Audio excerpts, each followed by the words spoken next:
नमस्कार दोस्तों, आज हम आपके लिए एक ऐसी कहानी लेकर आए हैं जिसको सुनने के बाद आपको पता चलेगा कि हम जो शब्द बोलते हैं या फिर सुनते हैं उनका मानवीय दिमाग पर क्या और कैसा असर होता है। तो शुरू करते हैं आज की कहानी। एक 8 साल का अथांग नाम का लड़का एक दिन पार्क में पेड़ के आसपास खेल रहा था। वह 30 फीट ऊंचे पेड़ पर चढ़ गया। पेड़ की शाखा पर लटक कर झूल रहा था। लड़के को बहुत मजा आ रहा था, लेकिन उसे यह पता नहीं था कि पेड़ की शाखा कभी भी टूट सकती है।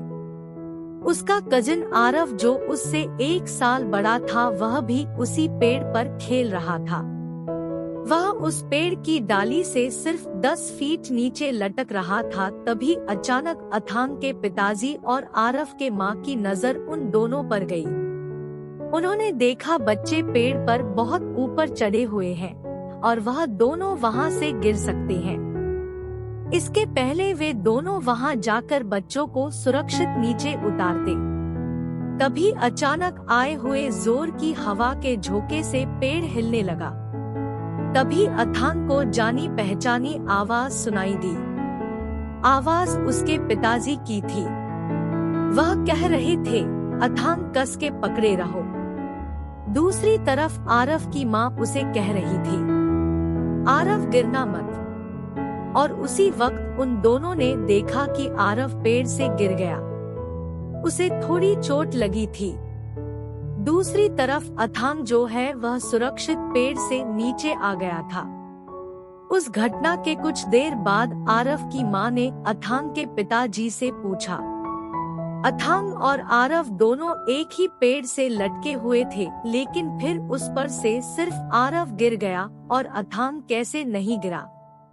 तभी उन्होंने विस्तार से समझाते हुए कहा कि हमारे दिमाग को नकारात्मक शब्दों को समझने में और उनकी तस्वीर बनाने में बहुत कठिनाई होती है।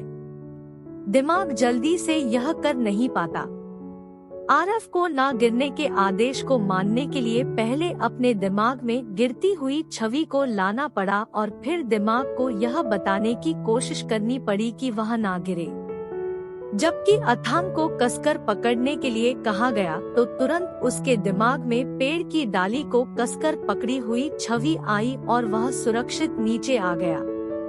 यह सारी बातें सुनने के बाद आरव की माँ को अच्छे से समझ आया कि सकारात्मक और नकारात्मक शब्दों का दिमाग पर क्या असर पड़ता है। आगे हमेशा बोलते वक्त किन शब्दों का उपयोग करना है, यह वह समझ गई। दोस्तों, सकारात्मक शब्दों के प्रयोग से हमें बेहतर परिणाम प्राप्त होते हैं। बुरी आदतों को बाहर निकालने के लिए हमें अच्छी आदतों को विकसित करने की आवश्यकता है। फिर अपने आप ही सारी चीजें बेहतर होने लगेगी और हम सकारात्मक महसूस करेंगे। हमें उम्मीद है कि यह कहानी सुनने के बाद आप भी हमेशा सकारात्मक शब्दों का प्रयोग करेंगे। अगर ऐसे ही प्रेरणादायी कहानियाँ आप सुनना चाहते हैं तो प्लीज हमारे चैनल को लाइक, शेयर और सब्सक्राइब करें। धन्यवाद।